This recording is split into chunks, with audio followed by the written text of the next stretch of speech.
Rabbi sholli sholli wa salli alaihi wa ala alihi Puja besar pujian yang tak panjang dan kepada Allah Subhanahu wa Ta'ala yang mana telah memberikan kepada kita sekalian beriman Islam juga iman kepada kita bisa berkumpul di masjid yang mudah-mudahan kita semua mendapatkan ampunan dan maghfirah dari Allah Subhanahu wa Ta'ala. Salawat serta salam dari kita juga yang dilimpahkan kepada Nabi Muhammad sallallahu alaihi wasallam. Tak lupa kepada keluarganya, sahabat dan juga para tabi'in semuanya yang mudah-mudahan kita selaku umatnya diberikan syafaat yang nanti di akhir zaman. Amin ya rabbal alamin. Hadirin yang saya hormati, ketua DPR dan yang saya hormati masyarakat, yang saya hormati bapak-bapak yang ada di sini, maaf mungkin untuk kiai utamanya lagi ada kendala halangan jadi tidak bisa. Kemudian beliau melaporkan kepada saya, insyaallah saya akan mungkin melanjutkan beberapa tentang hukum fikih yang insyaallah saya akan merupakan atau saya akan bacakan. Tapi sebelumnya saya mohon maaf bila mana ada kekurangan ataupun kelemahan saya, mohon maaf, masih belajar. Bismillahirrahmanirrahim. Walaupun laula khalaq sofatun mirisbihi wa berfa'ala wajaba qaluha wa rusul ma'ala dan masyabihu bimahir. Sebelum meranjak ke bagian-bagian tentang wudhu, sebelum berlanjut kita ulas dulu yang di belakang. Untuk fardu wudhu itu semuanya itu ada yang pertama itu niat berwudhu. Kita udah tahu lah, kita udah paham niat berwudhu kayak gimana. Tapi yang jadi catatan dalam masalah niat itu niat fil qalbi bukan fil lisan. Niat itu di dalam hati bukan di lisan. Ataupun di lisan itu hukumnya sunnah. Yang wajibnya itu ada di hati. Contoh, kalau kita sedang mau berwudu, biasanya kita membaca doa. Bismillahirrahmanirrahim. Tapi yang wajibnya itu kita membacakan artinya. Pas apa? Indah muslim awalnya juz'in, waktu kita akan membasuh. Dan yang pertama, juz yang pertama, bagian yang pertama. Contoh, bagian yang pertama kita harus membasuh itu kan muka. Jadi pas air dikumpulin di tangan, niat pas air kena muka di atas, itu niat dan langsung nawaitu saya niat berwudu di Rabbil hadas untuk menghilangkan hadas kecil fardu karena Allah Ta'ala.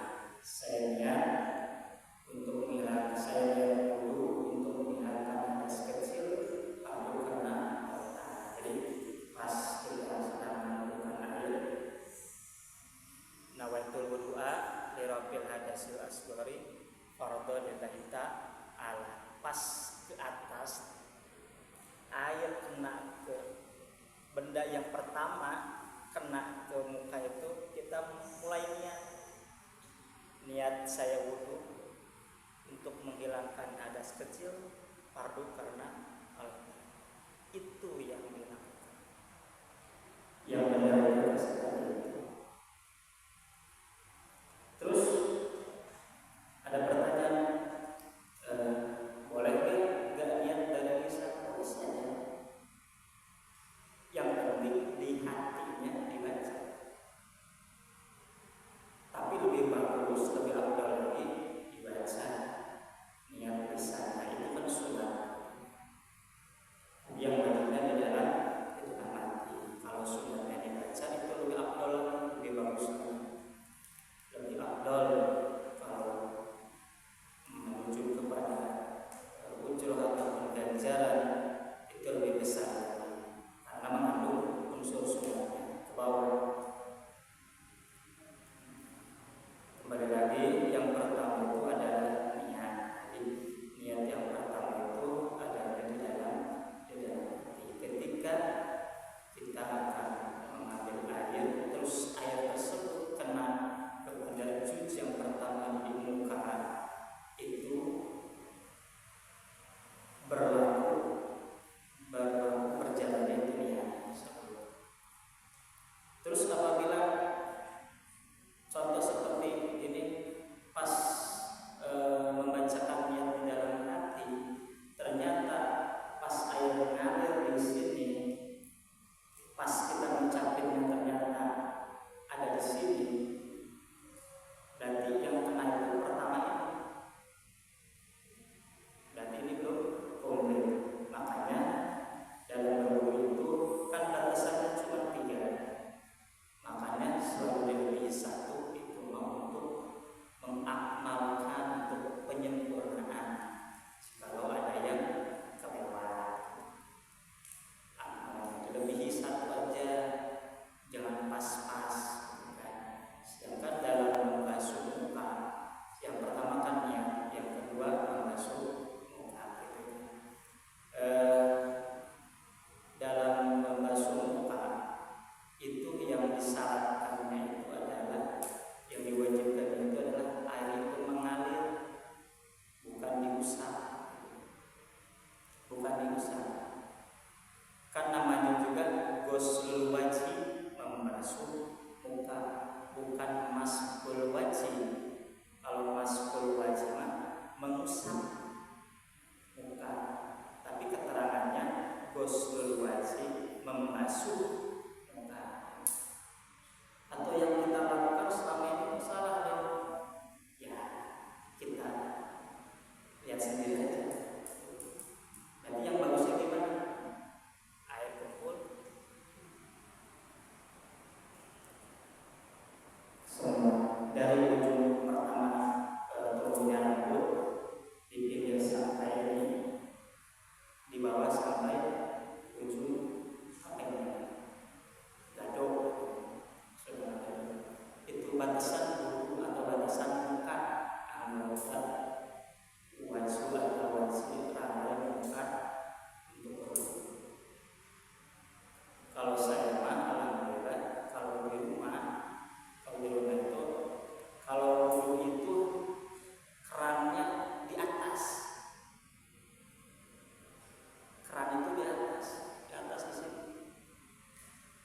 Jadi kalau buat kita begini, wudu itu langsung gini aja, nggak di bawah. Kalau di rumah enaknya gitu. Dan kan menurutkan keterangan juga ghuslul wajhi, membasuh muka. Terus solusinya yang pakai tangan gimana dong? Kalau kita membasuh muka dengan mengumpulkan dengan memakai tangan, itu di situ ada unsur namanya mustakmal. Mustakmal itu air yang sudah dipakai. Air yang sudah dipakai. Jadi air itu harus langsung kena terhadap anggota wudu langsung tersebut. Jadi kalau kita wudu, yang pertama air kena itu apa dulu? Berarti tangan dulu. Nah, sedangkan yang harus dibasuh itu apa dulu berarti? Muka dulu. Berarti tangan dibasuhin ke muka berarti air tersebut bekas tangan, ada bekas tangan. Sedangkan wudhu itu tidak boleh memakai air musta'mal, air yang sudah dipakai. Solusinya gimana? Solusinya bagaimana? Yaitu ada keterangan menyebutkan untuk mengatasi hal tersebut kita harus meniatkan tangan kita itu menjadi sebuah gayung. Jadi sebelum kita wudhu tangan harus diniatkan. Saya meniatkan tangan ini sebagai gayung. Meniatkan tangan ini sebagai gayung. Jadi sebelum kita wudhu itu udah bersih-bersih tangan, pas mau ngumpulin saya meniatkan ini menjadi gayung tangan. Jadi kalau niat tangan sebagai gayung berarti itu tangan itu adalah gayung. Jadi unsur musta'mal enggak ada. Unsur musta'mal. Begitu. Bakar. Begitu. Jadi untuk mencegah kehati-hatian dalam sah dalam berwudu, diusahakan sebelum berwudu itu tangan kita itu diniatkan menjadi gayung. Maka malahan zaman-zaman dulu mah kebanyakan kalau kita berwudu itu kebanyakan menyiapkan gayung. Gak disebutin dulu mah, pokoknya harus bawa gayung kalau mau wudhu. Berarti gini, ada gayung, dengan gayung dulu itu langsung gayung dulu. Sekarang mah zamannya serba bagus, sekarang mah keran. Dulu mah bukan ada keran, ada juga peluakan bisa. Siapin gayung supaya menghemat lahan, sekarang pakai keran. Nah, bagaimana solusinya? Yaitu sebelum kita berwudu diusahakan tangan kita itu harus diniati sebagai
maksudnya jikalau anggota badan kita terkena durinya kecil mungkin berarti ya, durinya kecil, maka wajib kita mencabutnya kalau sebagiannya itu kelihatan. Ada duri nih di tangan, kita itu wajib mencabutnya dulu. Kalau seumpamanya gak kelihatan ataupun rata, seumpamanya sama kulit rata, gak kerasa sakitnya, tapi dilihat ada bayangan duri di dalam gitu kan. Kalau emang kita nggak mau ngambil ya nggak usah, sebab benda tersebut ada di dalam. Kalau kita berusaha nggak sah, sebab benda tersebut ada di dalam. Tapi kalau durinya tersebut ada nongol sedikit, nah itu harus dicabut. Kalau kita semuanya dipaksain semuanya nggak usah dicabut, tapi kita mau wudu aja, ya itu hukumnya nggak sah. Sebab benda tersebut, duri tersebut dimasukkan ke dalam anggota luar. Bekas duri yang nancap di dalam kulit pasti kan ada bekas kan, bekasnya itu kalau kelihatan itu dimasukkan kepada hukum luar kulit, termasuk kepada hukum di luar kulit. Sebelum kulit itu udah rapat kembali. Tapi kalau udah rapat kembali, daging sama daging udah rapat, maka itu disebut dengan had batin ataupun had yang udah di dalam. Kalau udah rapat berarti udah nggak kelihatan lagi rata, maka bekasnya itu dimasuk ke had yang di dalam. Kalau nggak kelihatan berarti anggota tubuh tersebut kalau kita membasuh itu harus tenang. Kembali lagi, kalau ada duri nancap ke anggota badan kita, ke anggota tubuh kita, kalau kelihatan atau kerasa, wajib kita mencabutnya. Sebab itu akan menghalangi jalurnya air, mengalirnya air masuk ke dalam kulit. Sebab had luar kulit ataupun kulit yang sedang terkena duri itu ada untuk mendapatkan penyerapan air ke dalam kulit. Contoh lagi seperti kalau kita sudah biasa cat rumah, pasti ada sisa-sisa cat kena ke tangan. Itu diharuskan kepada kita itu harus membersihkan dulu sampai bersih. Sebab kalau kita berwudu ada sisa cat, itu air itu tidak akan tembus ke dalam kulit tersebut karena terhalang oleh cat. Sama kayak seperti itu. Disamakan dengan duri yang tadi. Kalau duri yang masuk ke dalam kulit, maka duri tersebut harus diambil. Maka bekas duri tersebut itu termasuk ke dalam had luar kulit ataupun kelihatan bekasnya duri tersebut bisa dimasukkan dengan batasan kulit luar, harus dibasah. Sama kayak cat tadi, kalau catnya kelihatan merah ataupun kuning gitu ya, kalau kita basuh otomatis itu tidak akan menyerap ke bawah.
benda tajam gitu kan kelihatan tuh kalau dibuka atau emang belah kelihatan. Nah kelihatan itu bisa dimasukkan dengan kulit luar, walaupun yang kelihatannya itu daging.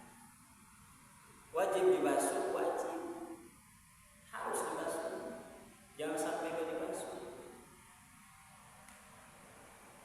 walaupun itu besar, wajib dibasuh. Contohnya seperti itu. Tapi kalau seumpamanya kulit tersebut sudah mau rapat, atau kalau bahasa kita mah kayak borok lagi itu tuh, udah sel putihnya udah menggumpal mau menyembuhkan, ya kita jangan dipaksain dipocol dulu, dirusak dulu, jangan sampai menyakiti diri sendiri, jangan sampai disakiti. Istilahnya udah mau sembuh, sebab ingat bahwa itu luar, bagian luar, jangan, itu mah proses luar. Yang kelihatan itu adalah bagian luar,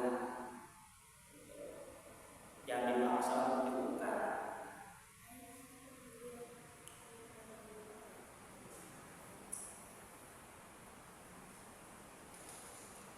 Fa'idistatawa kullaha sorot bihukmil batin. Jikalau ternyata luka tersebut sudah tertutup, yang tadi lukanya itu udah mau rapat, udah rapat banget, bekas sayatannya itu sudah nggak ada, udah mau rapat, maka yang kelihatan tersebut atau bekas yang di dalam itu masuk ke dalam hukuman yang di dalam.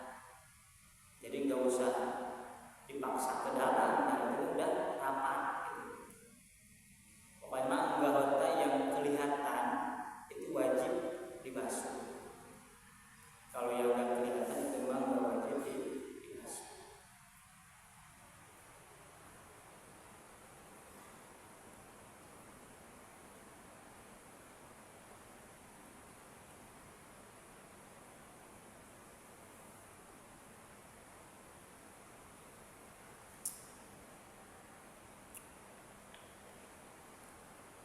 Fayasihu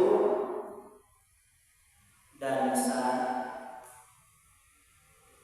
wudunya seseorang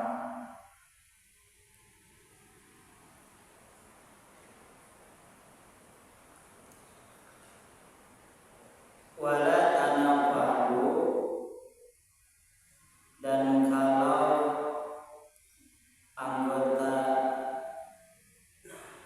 wudu seseorang birizbin awalihi, jikalau anggota wudu dari kaki ataupun yang lainnya itu melendung, kayak seperti cacar, senan, tahu kan? Kalau kena bakar itu suka ada luka bakarnya, ada airnya di dalam tuh, suka ada air gitu kan. Nah, kalau seumpamanya anggota badan kita ada yang seperti itu, melendung, kena luka bakar, ada air di dalamnya,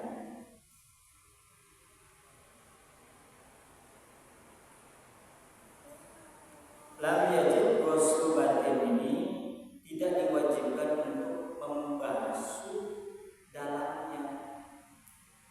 Jika ada senam ataupun luka bakar yang sudah melendung, tidak diwajibkan kita untuk membasuh dalamnya.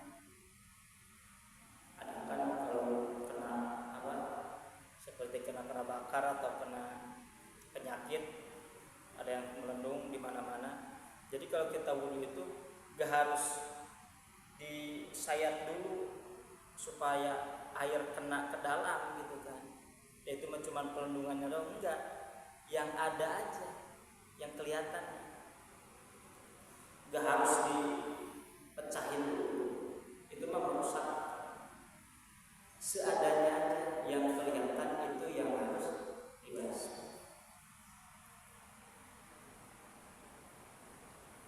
Malam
banget. Nah kalau udah pecah begitu, kalau kita mau wudu, harus air itu harus kena ke dalam. Tapi kan kebanyakan kita mah seumpamanya gitu, biasa aja gitu kan, pecah-pecah wudu ya wudu gitu kan. Nah kalau saya mah gini, kalau dulu zaman itu santer gitu kan, kalau pecah itu udah pecah, saya mau sobekin aja, gitu. Sobekin biar air wudu itu emang benar-benar kena langsung. Tapi kalau kita nggak mau dipecahin ya masukin sedikit atau dibelah agak besaran biar air itu masuk kapalannya.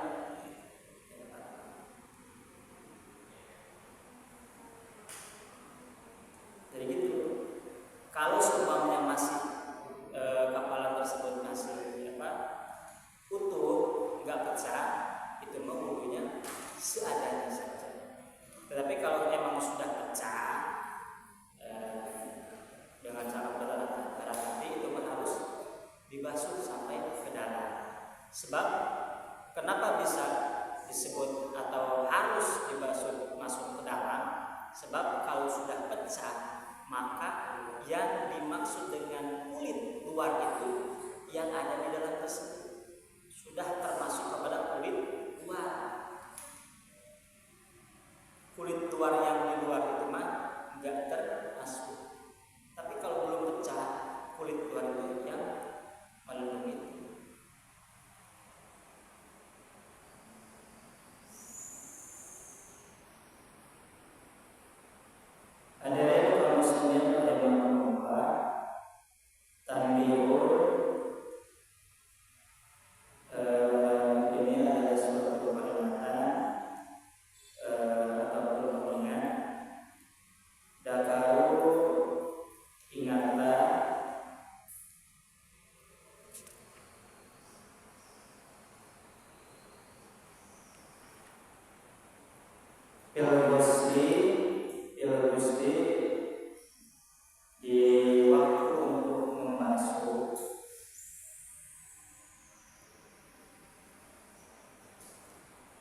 Di waktu untuk kita atau waktu sedang membasuh, yupa diampuni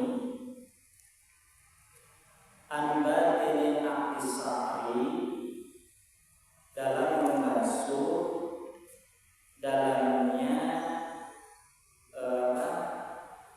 bundelan-bundelan rambut. Bundelan-bundelan rambut maksudnya kalau rambut kita, contoh kebetulan rambut kita itu keriting banget. Nah, kedua gitu kan, keriting banget. Air itu susah masuk ke dalam, ya susah masuk ke dalam kulit. Jadi kena kalau dibasuh tuh menghalangi yang kena cuma atas. Contohnya seperti itu. Kalau seumpamanya seperti itu, maka itu diampuni atau disebut juga galau.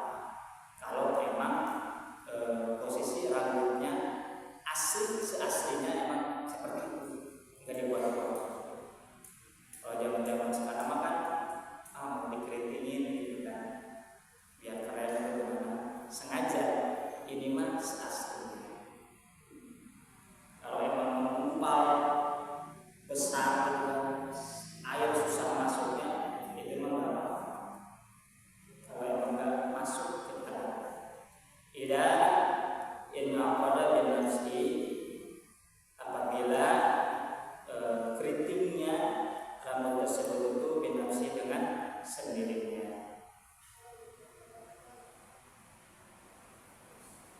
Wa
paling susah. Contohnya seperti gini, kalau tangan kita, contoh seperti yang tadi, tangan kita kebetulan terkena warna, emang susah warna tersebut. Contoh yang susah itu seperti getah pisang, atau yang suka membersihin solokan kotoran solokan, atau yang bekerja di sawah, tangan itu pasti hitam. Udah dibersihin pakai sabun, pakai apapun, tangan tetap hitam. Yang ini susah dibersihinnya, pakai sabun susah, tetap gak bersih. Pakai dengan berbagai cara tetap susah. Sedangkan ini menghambat sampainya air ke dalam kulit, maka kalau emang susah itu dia. Jangan sampai gini, harus kena kita itu si kulit itu dikupas dulu pakai silet atau gini dulu kepada kayak seperti ngasah gitu, ngasah dulu sampai kelihatan putihnya kulit itu kan. Gak usah, jangan sampai menyakiti. Kalau emang susah, benar-benar susah, ya udah memang dianggap ya. Contohnya sama kayak seperti tadi, dikiaskannya atau diumpamakannya dengan kalau emang rambut tersebut kribonya level banget gitu kan, paling keras gitu kan kribonya, air susah masuknya itu gak apa-apa. Susah masuknya air ke dalam kulit kepala itu susah, gak apa-apa, dengan catatan emang udah berusaha begini-gini, tetap gak mau masuk airnya, begini-gini tetap gak mau masuk. Dan kemudian orang yang dicoba dengan penyakit seperti banyak kutu ataupun ketombe yang parah itu sama, kalau emang susah dibersihinnya, maka wudu ataupun mandi junub orang tersebut itu dia gak apa-apa, bisa lanjutkan wudu ataupun lanjutkan laksanakan adus ataupun mandi junub. Hatta munia usul lamani ilaiha, sehingga tertahan ataupun mencegah sampainya air tersebut kepada kulit. Susah. Walam yumkin izalatuhu, dan tidak mungkin untuk menghilangkannya. Susah untuk menghilangkan ketombe, susah untuk menghilangkan kulit tersebut. Kalau kita pakai sisir yang emang rapat banget itu susah untuk didapatkan. Malah nempel dapat sama rambut gitu kan. Kalau emang benar-benar susah untuk dicabut atau diangkat kutu tersebut, dibersihin kutu tersebut, ketombe tersebut, atau benda yang nempel di tangan susah dihilangkannya, maka boleh wudu dilanjutkan terus walaupun ada bekas noda yang memang susah, itu pun boleh.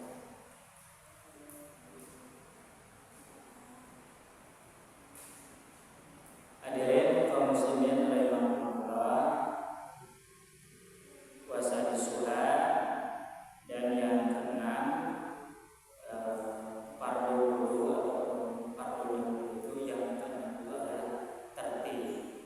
Maksud tertib itu adalah dahulukan anggota wudu yang pertama dan akhirkan anggota wudu yang terakhir. Harus berurutan, itu gak boleh asal-asalan. Yang pertama tadi niat, kemudian membasuh muka yang fardunya, kemudian membasuh tangan, kemudian mengusap kepala, kemudian membasuh kaki, beres tertib.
Kalau emang udah dibatas, ya batal.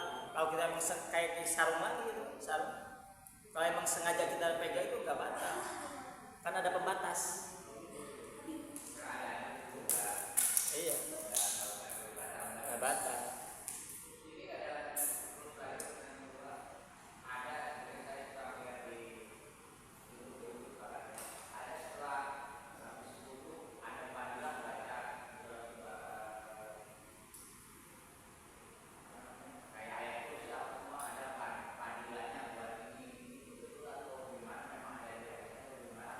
Kalau yang saya tahu doa sesudah wudhu itu kan biasanya asyhadu an la ilaha illallah wa asyhadu anna muhammadan abduhu wa rasuluh. Allahumma ij'alni minat tawabina waj'alni minal mutatahhirin waj'alni min ibadikas sholihin. Itu fadilahnya itu mendoakan kepada kita, mudah-mudahan kita semua itu menjadi orang yang bersih, dan tawabina orang-orang yang bertaubat. Allah menyatakan waj'alni min ibadika sholihin, menjadi hamba-hamba yang soleh. Gitu. Itu doa yang bagus. Sunnah itu.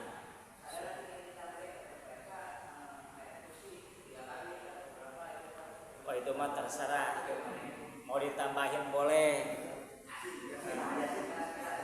Mau ditambahin boleh. Palingan waktunya berjamaah itu ketinggalan, belum tamat bacanya. Ya gitu aja. Iya, kalau